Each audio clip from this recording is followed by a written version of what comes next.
Hey everybody, Longhorn Confidential for Tuesday, November 12th. I'm Danny Davis, the American-Statesman, joined today by Cedric Golden, Thomas Jones. Let's get right to it. Kind of a weird week in the SEC this past week in Texas. They rolled, chomped the Gators with Florida visiting, but Georgia lost, as did LSU. And so now we expect when the college football playoff rankings come out in a couple hours, Texas will probably be the top ranked SEC team. They were number five last week, but seeded sixth. They'll probably leapfrog Georgia since Georgia now has an additional loss. But them, Tennessee, Texas A&M, they're the only one-loss SEC teams left. So let's just ask it. Is Texas the SEC front runner? Are you placing some money on one of those two-loss SEC teams? Thomas, we'll start with you. Yeah, I mean they're going to be pretty significant favorites from here on out. And if they went out there in the SEC title game, shoot, man, the Big 12 looks tougher than what Texas has in the SEC this year. They haven't beaten one ranked team, which is crazy. Yes, they are the front runner just because they'll get to the title game. Now, will they be favored in the title game if they have a rematch with Georgia or may attempt or see Tennessee for the first time? I don't know about that, but yeah, they'll get there. Said is your favorite a hint of burnt orange as opposed to bright orange? It's burnt, fam. It's burnt. I like that shirt, T. Jones. I like that shirt. The Texas Longhorns have a clear path to the SEC championship game. Clear. They're going to beat Arkansas. They're going to beat Kentucky. And I think they're going to beat the Aggies. I think we might be split on that in our department. They have the best defense, and if their offense can just do a little bit, their offense can score 21 to 28 points. They're going to win most games they're in. So, yeah, they did get a big favor by the schedule gods. None of the teams they played, except for Michigan, when Michigan lost to Texas, they were ranked, but they're not ranked anymore. We see how bad they are. So I think the Longhorns do have a clear path. They're going to be number 3, I think, in a couple of hours in CFP. And they control their own destiny right now. Isn't that something to say after 9 games? Yeah, I mean, as you said, the schedule is atrocious. Oklahoma and Vanderbilt were both ranked when Texas did beat them, so I mean, that does count for something. But um, I don't think it's a clear path to the championship game. I mean, Arkansas is not going to be easy on the road. Neither is A&M. I think Kentucky is going to be a cakewalk Well, I at say a clear path as long as they win those games. Yeah, home. not that it's going to be an easy path, but definitely a clear path. But I do think that Texas is deserves to be the favorite. If I were them, I would not want to run into Ole Miss right now, Ooh, because that's the truth right there. You may see them in Atlanta.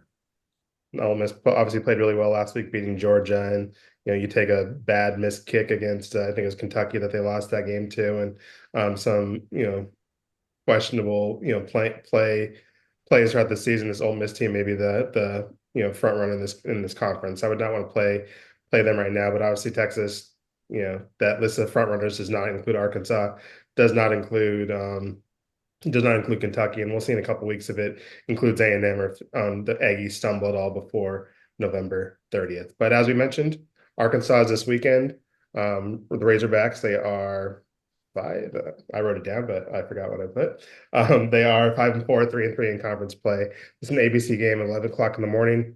Thomas and Cedric are making this trip, and this will be Thomas's first trip to Fayetteville. Cedric and I have both been there for a football game, so I'll ask TJ to sit this one out. Said Texas and Arkansas, they don't get together all that often since Arkansas left the Southwest Conference, but the hatred is definitely there, especially among the older fans. From when you went in 2004, what do you kind of remember about that trip? Scary. I was literally concerned for my own personal safety. And so I'm even more concerned in the election year. They're probably in a better mood. They're probably in a better mood than they were in 2004. Just wear red, you'll be safe. Let me tell you, man, it was like maybe a quarter-mile walk from the parking lot they had us at to the stadium, and there were people on both sides of the street and yelling all manner of obscenities. I mean, they just were just vicious. And it was me, Kirk Bowles, Suzanne Halliburton, and John Bridges, our editor at the time. And Bridges was really, really afraid. He was like, "Why are they yelling at us?" And I'm like, "Dude, they know we're not from here. We're not wearing red. Just keep walking. Let's just get to the press box." I mean, it is so bad that there are some gas stations that will not serve, will not fill your tank up if you have a Texas license plate. That's how hated Texas is. So I don't know if Texas hates anybody as much as Arkansas hates Texas, but it's going to be fun. It's raucous. I'm very thankful, Daniel, for the 11 a.m. kickoff because they don't get to sit around and get liquored up all day, and then 7:30 p.m. they're spitting fire. It's good that it's an 11 a.m. kickoff. We can get in there and get out of there and get back to the 512, hopefully in one piece. Yeah, I went in 2021. I did not have as bad of a walk to the stadium as it was as long, but it was not as bad. People were pretty hospitable when we were there, but obviously Arkansas won that game, kicked the crap out of Texas that day. And I just remember this was right after COVID. The pandemic restrictions had been lifted. So it wasn't right after COVID. I was messed up, but the pandemic restrictions had been lifted. And so you just see like there was no social distancing. They were storming the field. It was an absolute party in Fayetteville. We left the press box maybe 3 hours later, and it was still going strong. That had to be like 1 o'clock in the morning as we walked back to our cars. People, I remember this very drunken college couple whizzed by us on a scooter, and it was like if they can get back down this hill, it's going to be a miracle because they were way too intoxicated to be riding that scooter. But I remember hearing though from a lot of parents of Texas fans and Texas fans who were wearing their burnt orange, who were not treated as kindly as I was in my neutral colors. So obviously, if you're a Texas fan making the trip, God bless you, and best of luck this weekend because it's going to be you are not going to be treated kindly. Steve Sarkisian made the joke this summer that Arkansas fans hate Texas more than they like themselves, and someone relayed that to Sam Pittman, the Arkansas coach, later, and he was pretty much like, "Yeah, that makes sense." Yeah. That's about right. There's no shut up, Sark. You don't know what you're talking about. That was yeah, that makes sense. So it should be a fun atmosphere. I think those atmospheres are great for college football, but if you're wearing burnt orange, especially if Arkansas somehow wins this game, sprint to your car afterwards because it's going to be a long evening. Thomas, I'm riding with you, so do not wear that shirt.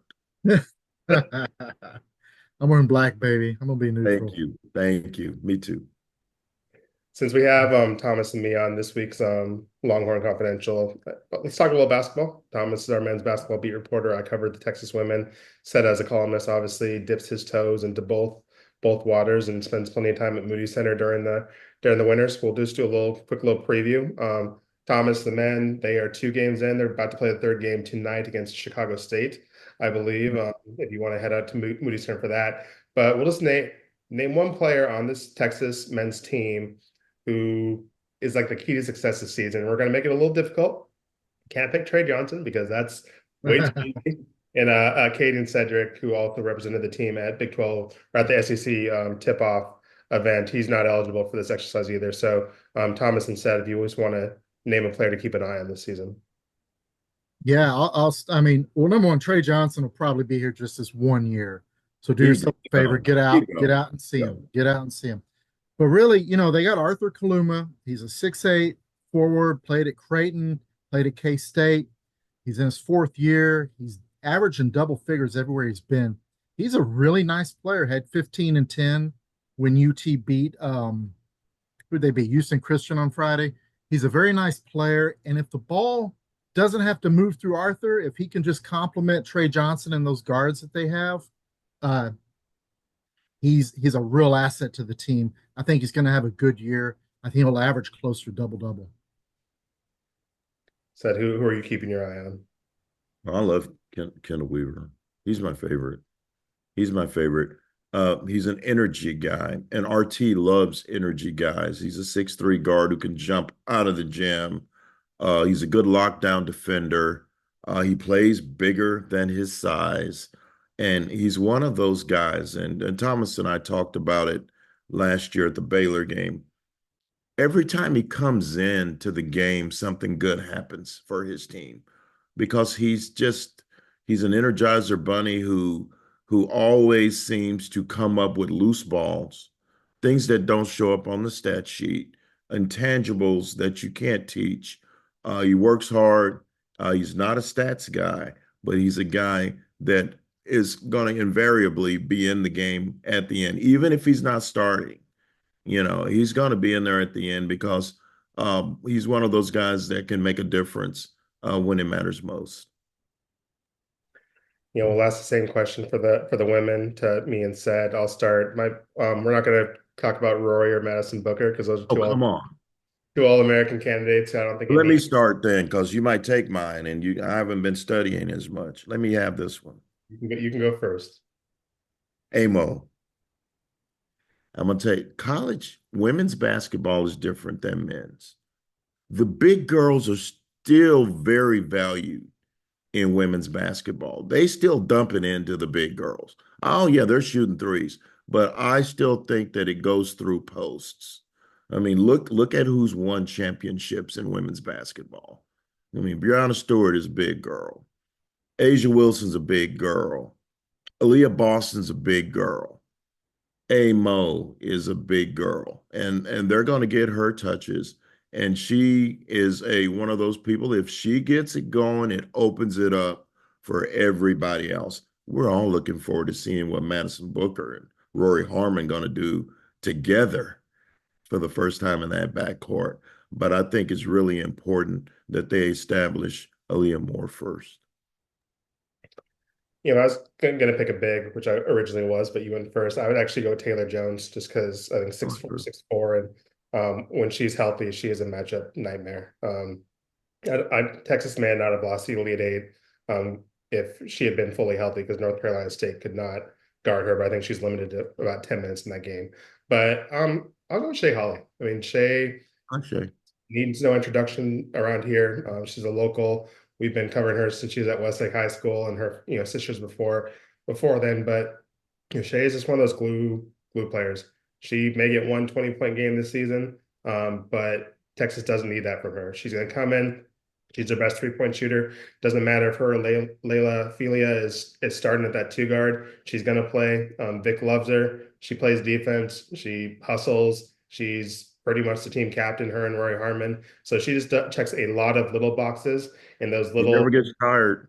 Never gets tired. She'll give you 40. And the thing I've always been impressed about Shea, except for her freshman year when she was a freshman adjusting to Texas, every year she has started on the bench and been a reserve player. And at some point, she's just pretty much kicked the door down, grabbed a starting spot, and said, I'm not leaving, and I'm playing 40 minutes a night. And it wouldn't be surprising. Obviously, she started the season in the starting lineup this year because Layla was hurt for the opener this past Sunday. But it wouldn't surprise me if she does go back to a reserve role and is eventually playing 40 minutes a game just because that's the player she is. And, Vic loves those type of players, even if they're not the all-conference, all-American candidates that Rory and Madison obviously are. She does a lot of good things for this team, and she will continue to do those good things this season. But if you want to check out the Texas women, they are playing on Wednesday night over at Moody Center against Lamar. They're at DePaul this Sunday. The men playing tonight and also on Friday. But obviously Thomas will not be on that game because he's heading on over to Fayetteville. It said 11 o'clock kickoff for Arkansas on Saturday, ABC Kick. We'll have that game covered all day on Saturday on Statesman.com. All the stuff leading up to the game on Statesman.com. Also on Statesman.com, the On Second Thought podcast. Said, you want to give us a little tease? No, but we're rolling on Wednesday. As usual, I send invitations out on Monday or Tuesday, and I've got a couple of lures on the water. Hopefully a big name is going to bite on that hook, and we'll have some very good CFP chatter in Wednesdays on Thursday's podcast. Yes, sir, Thomas. Quick note on men's basketball. They changed to Saturday afternoon, Friday's game. It's a 4 o'clock tip because the Texas soccer team has an NCAA match Friday evening, so they don't want to overlap. That's right. The Texas soccer team will be playing Boston University in their first round game. The Fighting Ange Kellys just won the tournament championship. So first SEC championship for the Texas Longhorns goes to the soccer team, and we'll be interested to see if they can finally get over that third round hurdle. They've never been able to do it, but this is a talented team. Andrew was telling us yesterday that Mia Justice is the best goalkeeper in the country. You obviously know what Lexi does offensively for this team. So we'll see what the Longhorns can do over the next couple of weeks, and we'll have it all covered on statesman.com. But that's going to do it for us. We got lots of stuff to get back to, lots of stuff to write. It'll all be on statesman.com, but we appreciate you listening to us wherever you get your podcasts or watching us on YouTube or statesman.com. And we'll see you all down the road, and stay safe in Fayetteville. Deuces.